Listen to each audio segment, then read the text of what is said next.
Olá, vamos ao capítulo 18. Falei que ele é longo, né? Vamos dividir. Talvez até em 3 partes, porque ele é bem longo mesmo.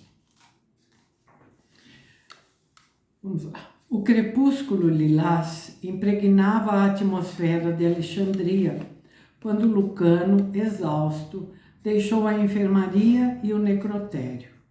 Aqui e ali, um rastro de sangue manchava sua túnica e a cabeça latejava.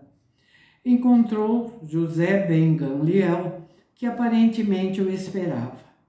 José disse: Cumprimento-te, Lucano. Desejo um favor teu.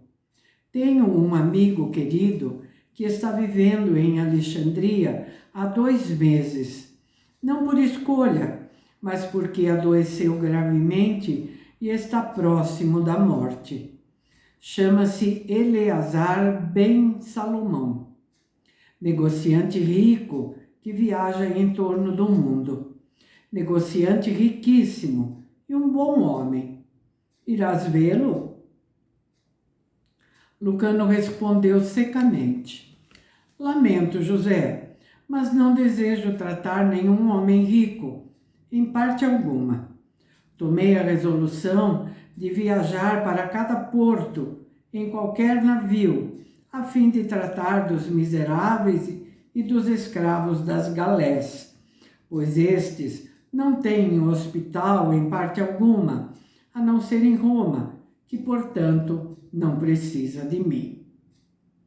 Dizemos em nossas escrituras, falou José, sorrindo, que a sabedoria, como herança, é coisa muito boa. Não fiques assim vermelho, meu Lucano. Estou apenas felicitando-te por teres um pai adotivo rico. De outra maneira, como viverias em tuas viagens por todos os portos?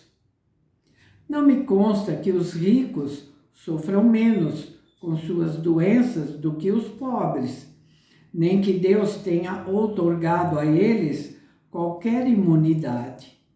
Um câncer é tão doloroso em César quanto no mais mesquinho dos escravos. Apesar disso, não desejo tratar de qualquer homem rico, repetiu Lucano friamente. Depois ficou curioso. Ainda sou um principiante. Teu amigo ainda não consultou os médicos competentes de Alexandria, os que estão ávidos de gordas remunerações? Eu podia dar-te o nome de 1 dúzia deles. José olhou pensativo. Lucano, eu acredito que podes ajudar Eleazar ben Salomão. E só tu. Ele está morrendo. É provável que não lhe possas salvar a vida. Está também conturbado em sua alma e poderias confortá-lo. Eu, exclamou Lucano sorrindo penosamente, eu, o destituído de conforto. Dar conforto? Fazes isso constantemente, disse José com gravidade. Virás como favor que me fazes, pois que eu quero muito a Eleazar ben Salomão. Crescemos juntos em Jerusalém, antes que eu viesse para Alexandria. O rosto dele modificou-se, tornou-se sutilmente desolado. Minha liteira está à espera, lá fora do jardim. Lucano hesitou. Havia algo misterioso nas maneiras de José, pensava. E apesar da repugnância que o jovem grego sentia em tratar dos ricos e privilegiados, seu coração de médico não poderia ter negado. Ele disse: é possível que ele tenha uma doença na qual eu esteja interessado. Por isso, irei. José sorriu para ele mesmo. Ambos aproximaram-se dos portões que foram abertos para eles por escravos armados.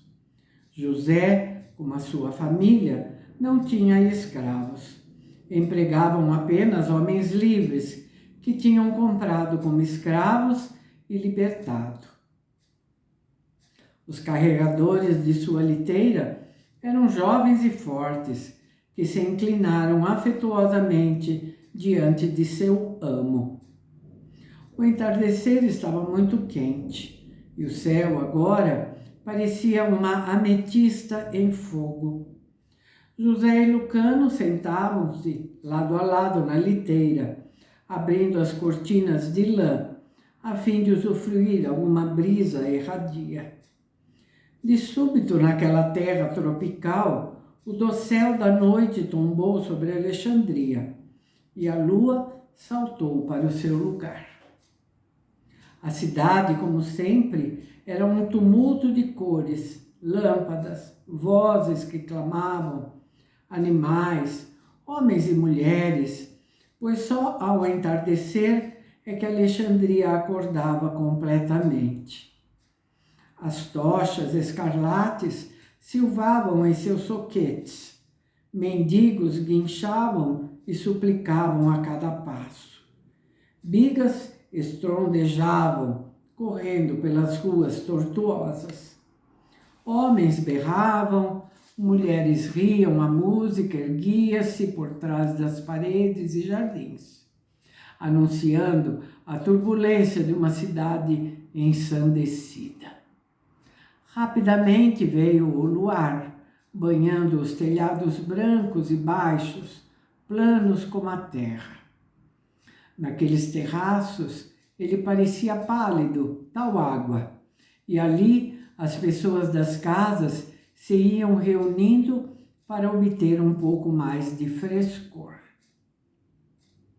Suas formas escuras e rostos sem feições moviam-se, e elas falavam, riam, batiam com as mãos para que os escravos lhe trouxessem vinho.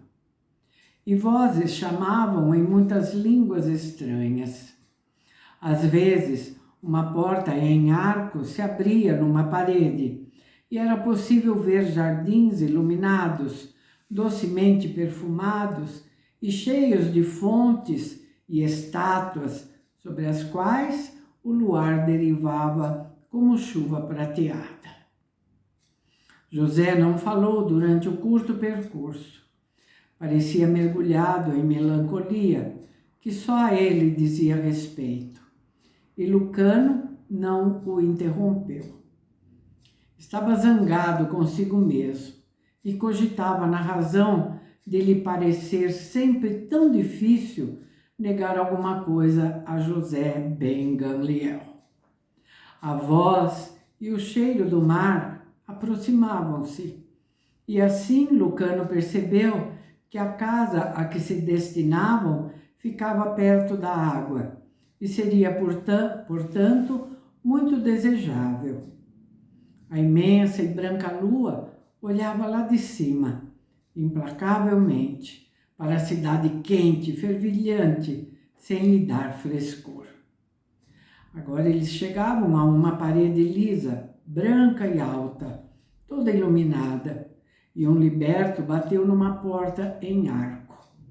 Ela se abriu e, para além de suas portas, dormia o tranquilo jardim banhado de luar, cheio de flores, árvores, relva, fontes, mas sem estátuas.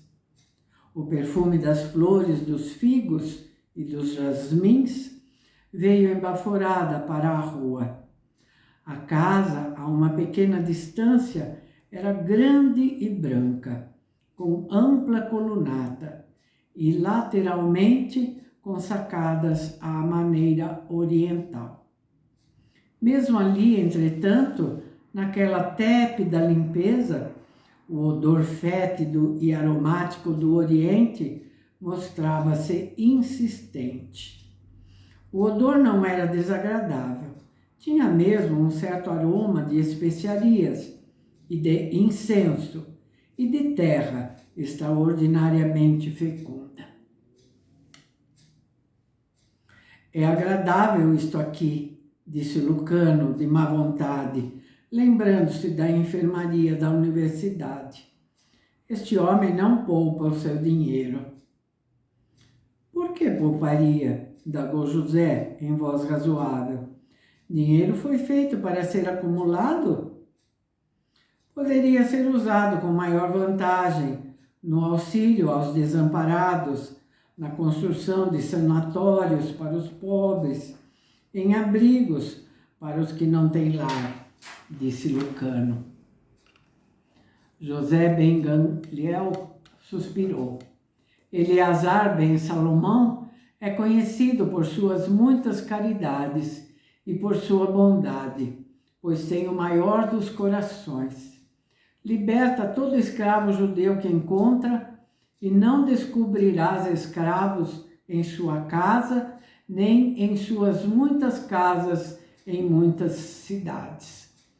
Quanto mais dá, mais Deus lhe dá. As cortinas das janelas estavam afastadas, para que algum frescor pudesse entrar. Ali fora, nos jardins, tudo estava imóvel, quando os dois homens se aproximaram da casa. Rouxinóis cantavam à luz, e as canções eram ao mesmo tempo lancinantes e pungentes. Grilos trilavam. Em algum lugar, papagaios esganiçavam-se. Mas não havia vozes humanas. As grandes portas de bronze estavam abertas para trás, e o vestíbulo a que elas davam acesso era de mármore alvacento, cheio de altas colunas e iluminado por muitas lâmpadas de prata em suportes altos. Havia flores por toda parte, em vasos gregos e egípcios, pousados no chão. A mais bela das jovens, que Lucano jamais vira, apressou-se a vir em direção de José, as mãos estendidas em afetuosa saudação.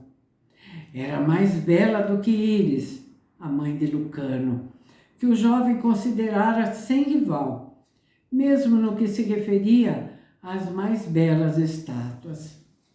A moça parecia ter menos de 20 anos. Provavelmente estava mais próxima dos 16. E era tão leve, ainda assim tão bem feita em suas roupagens azuis, que sua altura não se fazia imediatamente aparente. Parecia uma rainha e movia-se de forma régia, deslizando sobre o piso de mármore branco. A cabeça pequena e soberana deixava tombar tranças escuras e desfeitas, como seda ondulada, e o cabelo mostrava-se tão fino que dava a impressão de uma névoa vaporosa. O rosto oval era cor de pérola, translúcido, luminoso, como que interiormente aceso, e seus lábios mostravam um vermelho suave. O nariz era fino e delicadamente moldado, os olhos profundos e de um violeta brilhante. Usava colar, brincos e braceletes de pedras azuis cintilantes, engastadas em ouro finamente trabalhado. Delicioso perfume, como que de rosas, parecia exudar de sua carne cor de neve, mais do que dos enfeites de seu cabelo. As vestes azuis arredondavam-se docemente sobre seus seios virgens e sua cintura esbelta via-se rodeada com um cinto de ouro, onde também se incrustavam pedras de um tom azul mais escuro. A seda drapejava sobre suas macias ancas jovens e roçava seus tornozelos delicados. Suas sandálias eram de couro dourado. Ficou jubilosa ao ver José, e seu pescoço de brancura luminosa palpitou, como se estivesse se contendo para não estalar em lágrimas de alívio e gratidão pela presença do amigo. José tomou-lhe as mãos estendidas, apertando-as calorosamente e olhando a moça nos olhos com amor paternal. Minha querida Sara, disse ele delicadamente, espero que teu pai esteja passando melhor esta noite. Sara não observara imediatamente que Lucano estava presente e mantinha-se ao fundo, encantado pela visão daquela beleza virginal que tinha um toque primaveril de pureza e adoráveis coloridos. O sorriso desapareceu do rosto da moça e seus lábios cobriram os dentes de branca porcelana. Não, ele não está melhor, José, declarou ela, e sua voz era tão lamentosa e branda quanto o arrulhar de uma pomba. Mas ficará feliz ao ver-te. Como José, a moça falava aramaico. Seus cílios longos palpitaram e suas sobrancelhas castanhas... Ai, que é isso? Ai, meu pai do céu, não, socorro. Espera um pouco. Ai,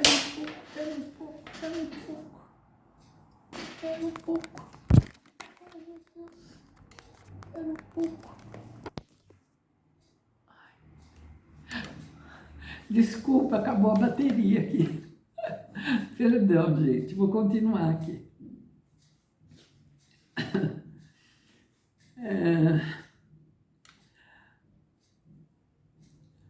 Seus cílios longos palpitaram e suas sobrancelhas castanhas, sedosas e brilhantes, pareciam flechas contra a testa clara.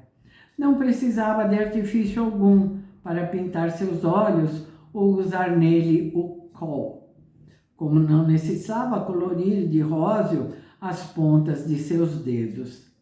A natureza a havia agraciado com as cores mais sedutoras, vivas como as de uma flor. José voltou-se para Lucano. Sara, disse ele, aqui está meu discípulo predileto, Lucano, do qual te tenho falado frequentemente. Ele é grande médico e eu o convenci a vir ver teu pai. Lucano estava de tal modo deslumbrado, enfeitiçado e estonteado com a visão de tão jovem e sobrenatural beleza, que se passaram alguns segundos antes que pudesse fazer uma inclinação cerimoniosa diante da jovem. Seu sangue grego saltou em adoração por aquela beleza e pensou numa estátua da jovem Hebe, que vira certa vez num templo de Alexandria, pois Sara nascera para servir com amor e devotamento. Isso estava evidente em seu ar de ternura e solicitude, em sua delicada humildade. Antes que vejais meu pai, José, disse ela, os olhos subitamente fixos em Lucano, como se fascinados. Antes que vejais meu pai, deveis ambos jantar e tomar um pouco de vinho.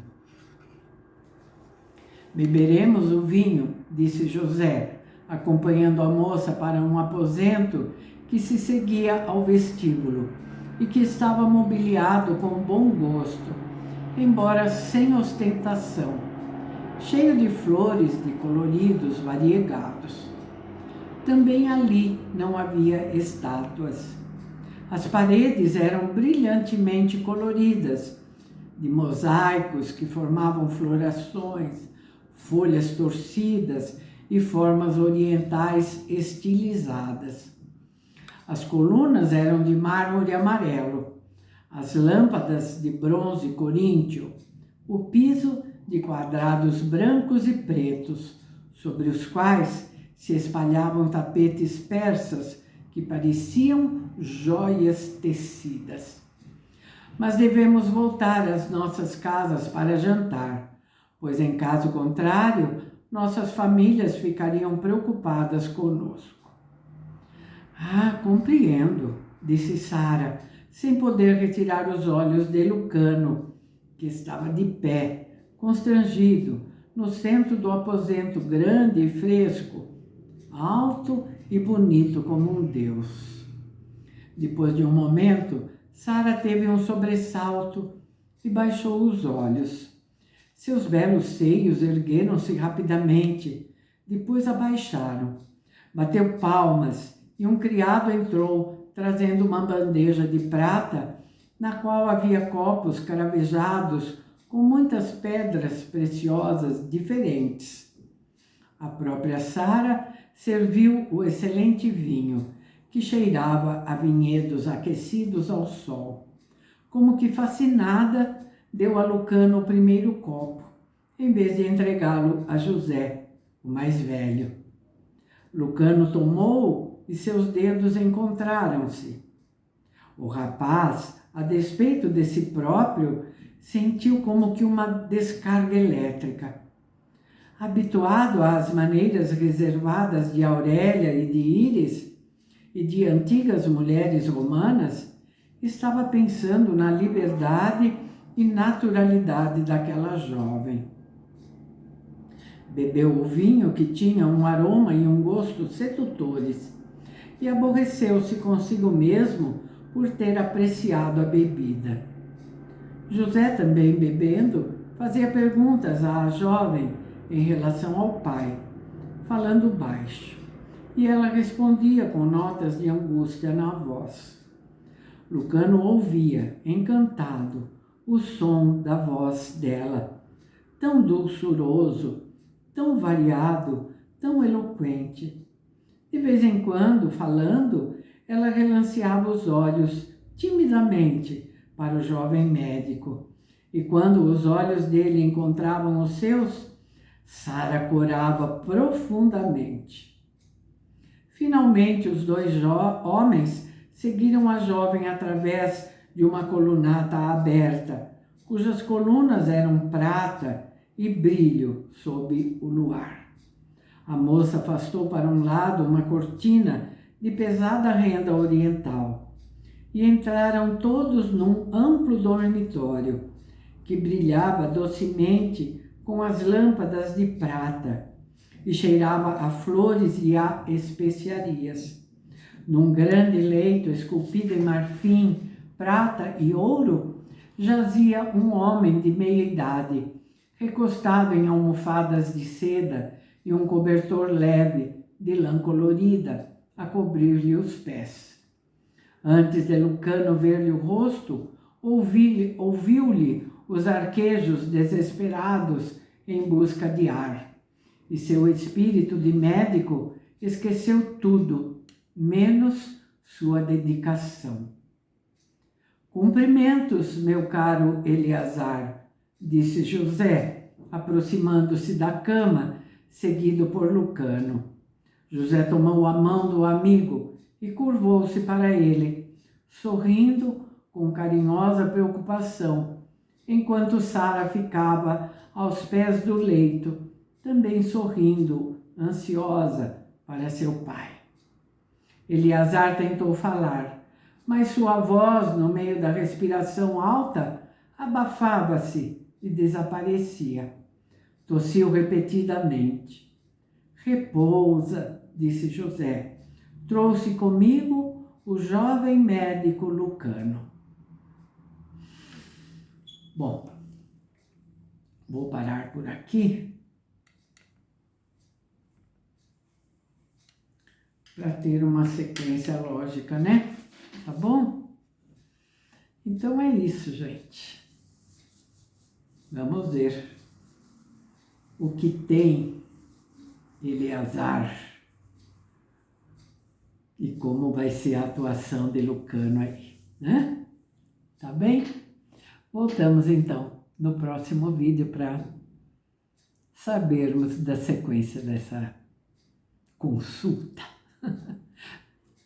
Tchauzinho. Muito obrigada por estarem aqui comigo. Obrigada.